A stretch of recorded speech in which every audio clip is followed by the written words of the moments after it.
So, Sarah Udis.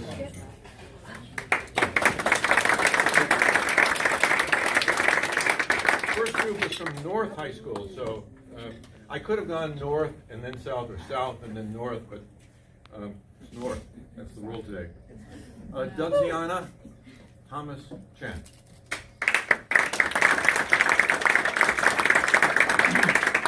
And Michelle Tom.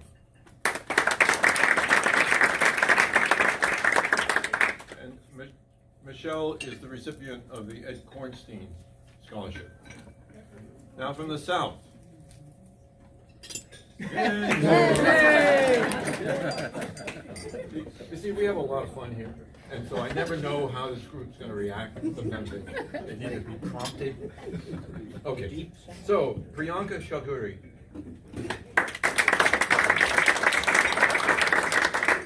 Andre Shwe. And Yatin Srinivas Ramash Babu. Look at my notes. So, let's start with Cotton. Could you tell us a little about your back, where you've been the last 4 years, what have you done, where are you going next? Well, last 4 years I went to West Windsor Plains Road High School South, and I have to say it's been a fun ride from freshman year till now, and high school is definitely an experience that I won't forget, and it definitely made me look forward to the next 4 years, in my case the next 7 years, which leads me on to where I'm going to for the future. I'm going to Nova Southeastern University, 7-year medical program. So yeah, class of 2026. Yes. Go for it. Hi, my name is Andre Shea, and I went to High School South for the past 4 years, and I had a wonderful time there. Through hard work and perseverance, it was a tough journey, but I made it through. So I'll be studying engineering at Rutgers University for the next 4 years.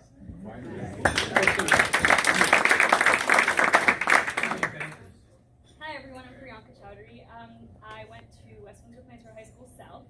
I just want to say I'm very grateful to be here today, and I want to give a big thank you to Ms. Walsh and my parents for supporting me through the 4 years, and I will be pursuing data science at Northeastern University in Boston. Great. Hey, I'm Michelle Tom from West Windsor Plains Road High School North, and yeah, just wanted to thank Mr. Ray, my mom, and all the North teachers for helping me through these 4 years. It's definitely been a very humbling experience, and I'm one of the Bulldogs in the crowd, so I'll be studying biology and art at Yale University. Wow.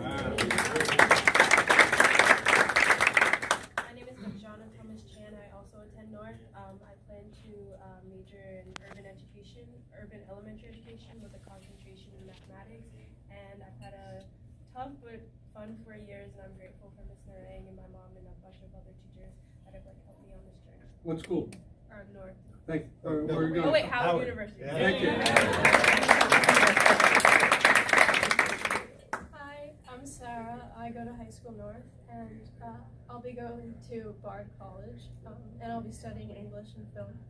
And I'm very thankful for the scholarship. Great.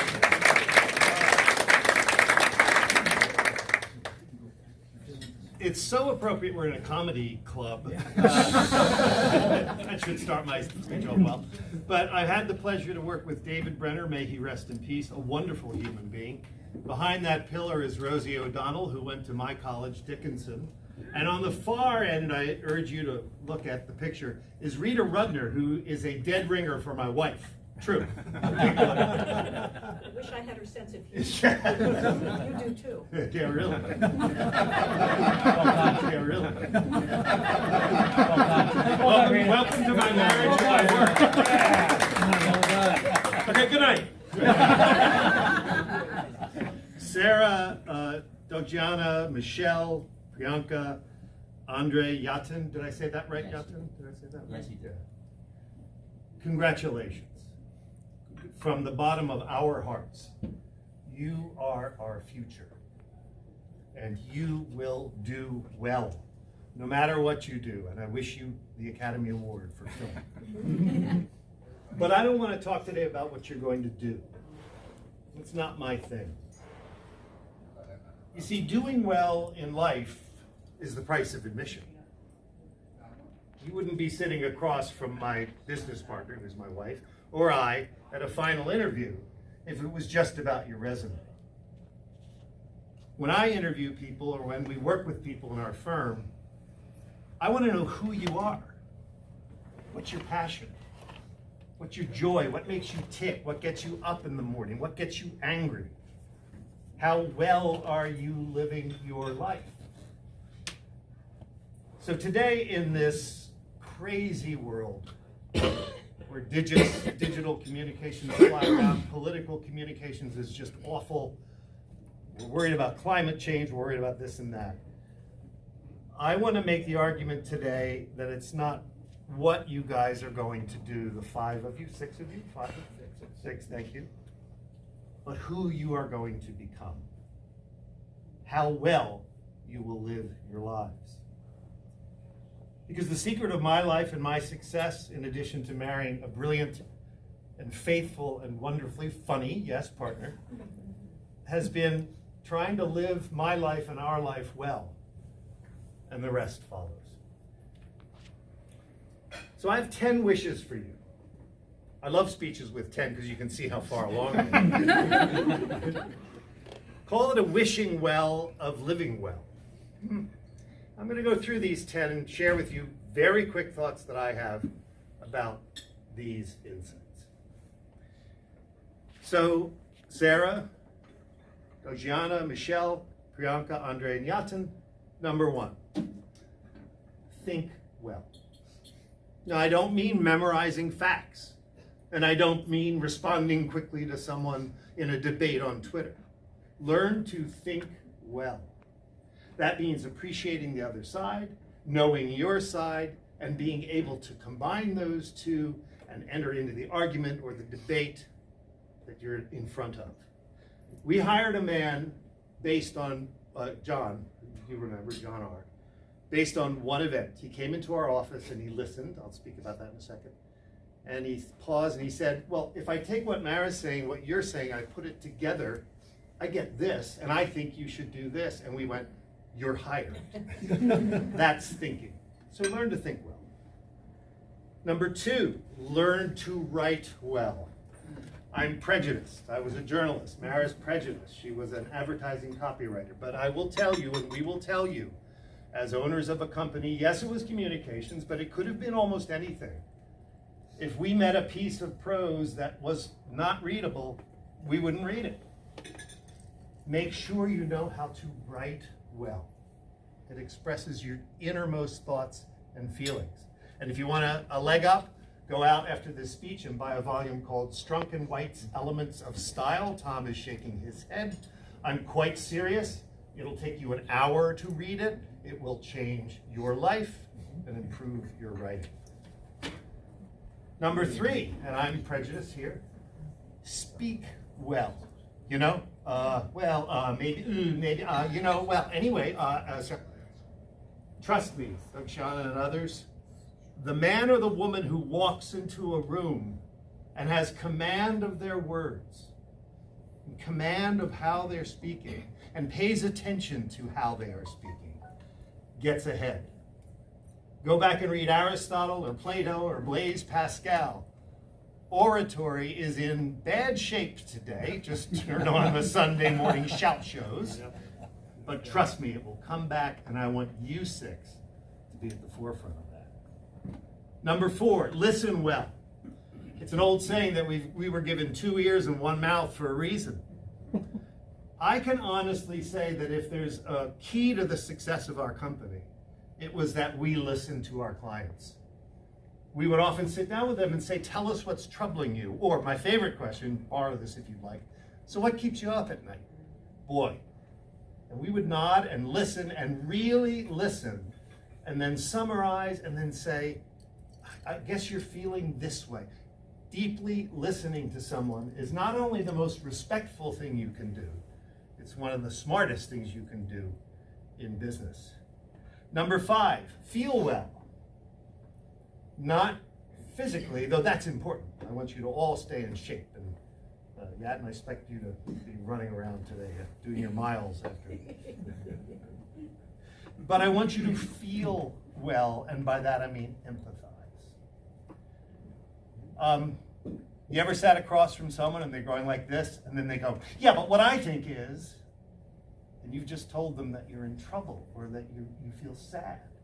And they go, you know, I felt like that one time. No. Learn to empathize well. There is a theory of management and leadership called emotional intelligence, which I'm particularly fond of, and a lot of you know this, which basically says it's one thing to do a spreadsheet, it's another thing to manage a division, it's another thing to hire and fire people, but it is the most important thing to be emotionally intelligent, to be empathetic with the people you work with and those for you 6 you're going to school with. So feel well. Number 6, my favorite, the comedy club, laugh well. Mara and I started our firm, I kid you not, with 4 words. Make money and have fun. And if you're not doing one of them, close the business down.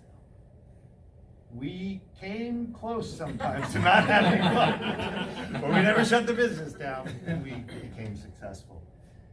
Milton Berle once said, laughter is an instant vacation.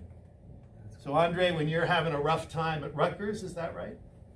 And the world looks grim and dim, I want you to go out, go see a funny movie, listen to a funny podcast, bring your spirits up, and then share that with others. Laugh well. Number 7, cry well. Team, all the 6 of you.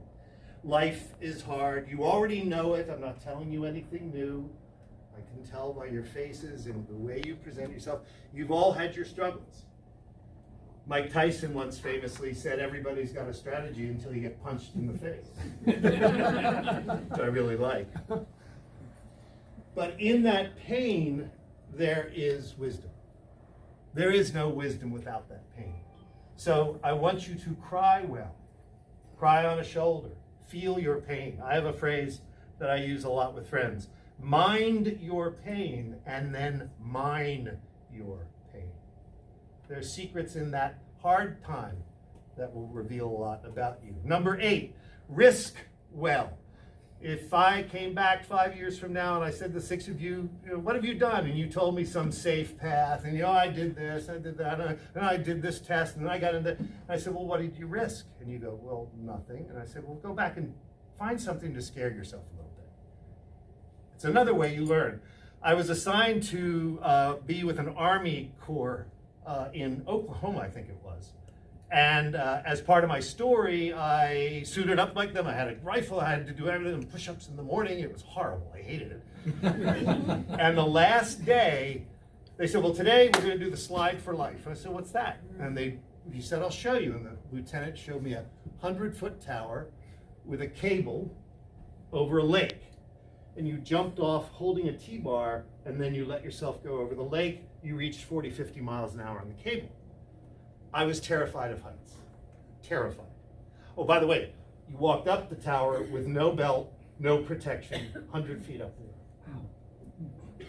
I turned to the lieutenant and in complete bull said to him, well, Lieutenant, if I got hurt at this, my editors are going to have, and my publishers are going to be, and you might be the Army, but, and he went like this. He said, Mr. Taft, we get very few chances to face our fears. This is your chance. Guess who had more fun than the rest of the guys jumping off that tower? And I can honestly say, I'm not fearful of heights anymore. It cured me. That was a risk. It paid off. Number 9, fail well. It's related to risk. It's related to risk. A famous Hollywood director once said, if you're not failing every now and then, there's really, you ought to take a look at your life. You're not trying new things. I thought I was a pretty hot writer in New York, so I submitted a manuscript. I was cutting corners because I had stuff published. Good. Typed away on the weekend. The story should have taken a week. Filed it in to my editor, Mike, who called the next morning. He said, Pete, and he smoked.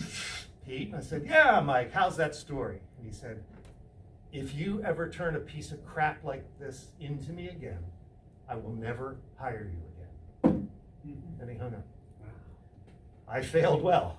I went out and I bought Strunk and White. I failed, and I learned.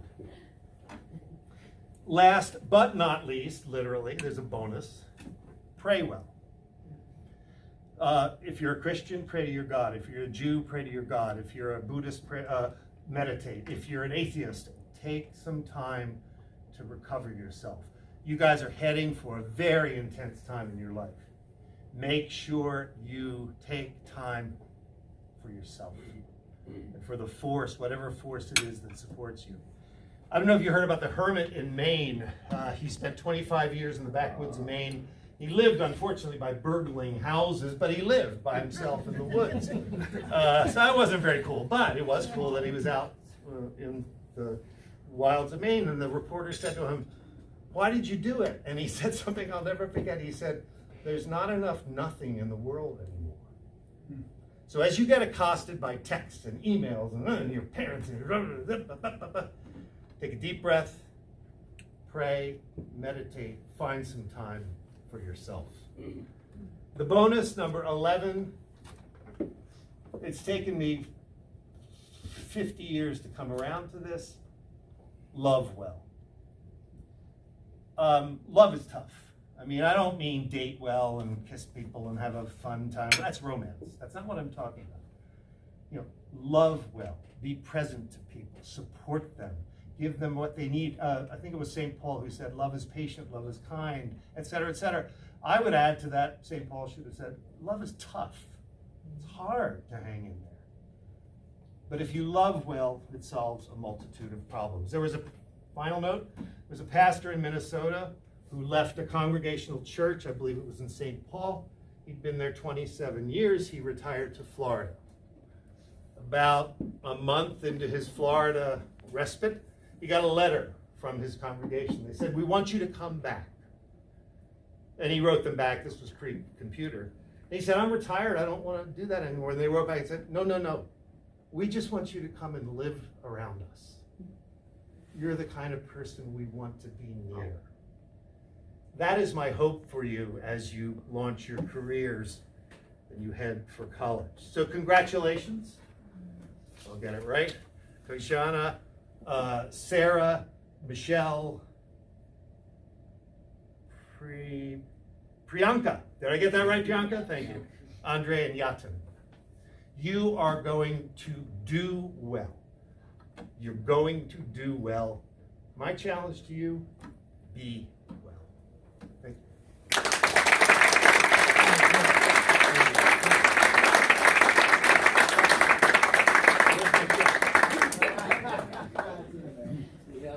Connection to Rotary. My father was born and raised in the Wallingford, Vermont house that Paul Harris was born and raised in. My grandfather bought the house from, it was Howard Harrison, his father. And if you go through Wallingford, you'll see two things. On my grandparents' and formerly the Harrison's house is a slate roof with an HH that he put in the roof, Howard Harrison. That was Paul Harrison's father. Paul Harris. Next door is a red brick schoolhouse where one of the first Rotary clubs met, I think. So that's one connection. The other is I was a Rotary journalism scholar. And you guys sent me to, actually the Princeton Club, Paul Cheesebro. Remember Paul? Dr. Paul Cheesebro. Yeah, Paul was my sponsor. I was at the seminary at the time on the foolish idea that I would be a minister. That was not a good idea. I like beer too much. It's just but I said, this is interesting. I want to go back to journalism. Paul sponsored me. And thanks to the Rotary, I spent a year in Australia.